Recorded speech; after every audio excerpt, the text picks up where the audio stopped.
오늘 이 아침에도 하나님의 은혜를 사모하여 기도의 자리에 나아오신 모든 성도님들을 환영하고 축복합니다. 이 아침 우리에게 주신 하나님의 말씀은 신약성경 마태복음 3장 13절에서 4장 11절까지의 말씀입니다. 이때에 예수께서 갈릴리로부터 요단강에 이르러 요한에게 세례를 받으려 하시니 요한이 말려 이르되 내가 당신에게서 세례를 받아야 할 터인데 당신이 내게로 오시나이까. 예수께서 대답하여 이르시되 이제 허락하라. 우리가 이와 같이 하여 모든 의를 이루는 것이 합당하니라 하시니 이에 요한이 허락하는지라. 예수께서 세례를 받으시고 곧 물에서 올라오실새 하늘이 열리고 하나님의 성령이 비둘기같이 내려 자기 위에 임하심을 보시더니 하늘로부터 소리가 있어 말씀하시되 이는 내 사랑하는 아들이요 내 기뻐하는 자라 하시니라. 그때에 예수께서 성령에게 이끌리어 마귀에게 시험을 받으러 광야로 가사 40일을 밤낮으로 금식하신 후에 줄이신지라.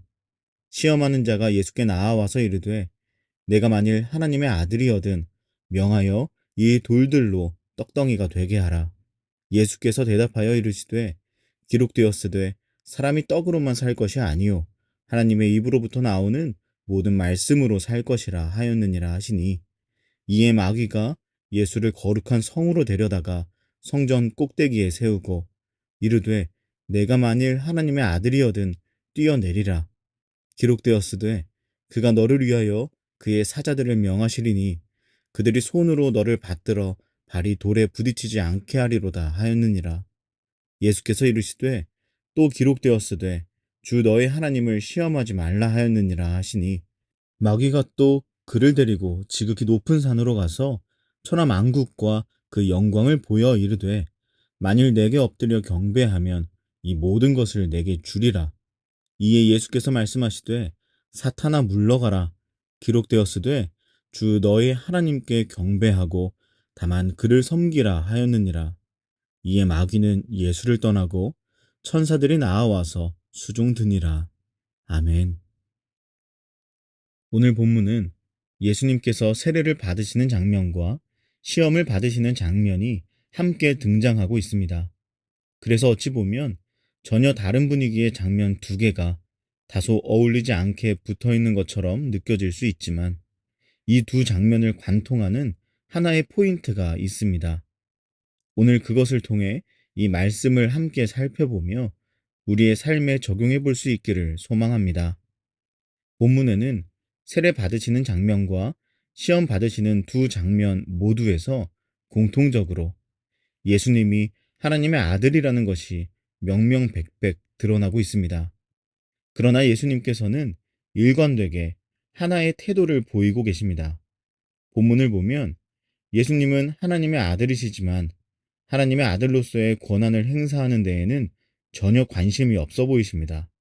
오히려 오로지 겸손하게 하나님 아버지의 뜻에 순종하려는 데에만 모든 신경을 집중하고 계시는 듯 합니다.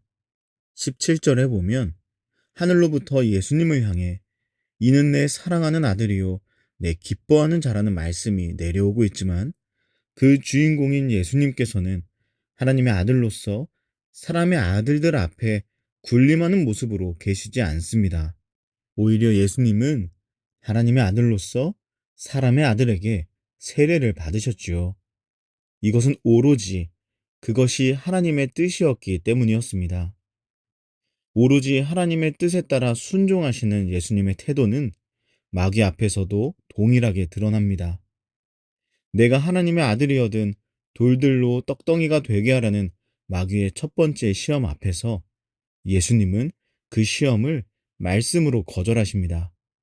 그런데 한번 생각해 보면 사실 돌들로 떡을 만드는 것, 이 정도는 예수님께서 충분히 할 수 있는 일입니다.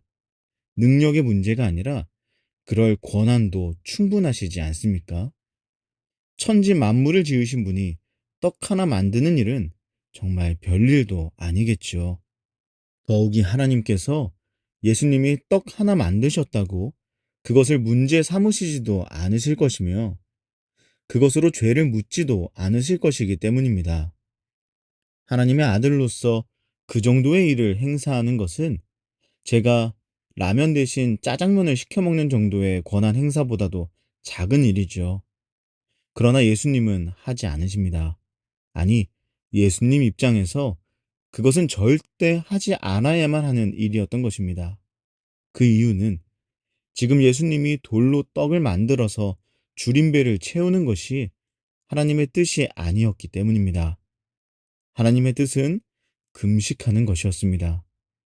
그래서 마귀의 시험 앞에서 예수님은 줄임배를 채우기 위한 권한 행사를 택하는 대신 금식이라는 하나님의 뜻에 순종하기를 선택하고 계시는 것입니다. 이러한 예수님의 태도는 성전에서 뛰어내리라는 마귀의 두 번째 유혹 앞에서도 마찬가지로 드러납니다.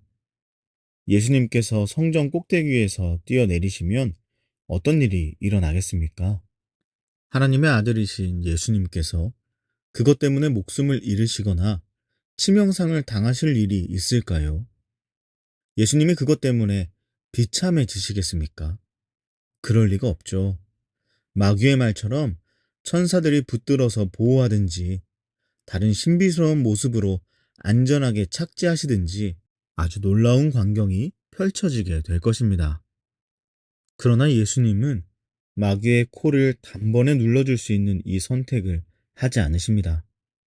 그 이유는 예수님이 이 땅에 계시면서 영광의 길을 가는 것이 하나님의 뜻이 아니었기 때문입니다.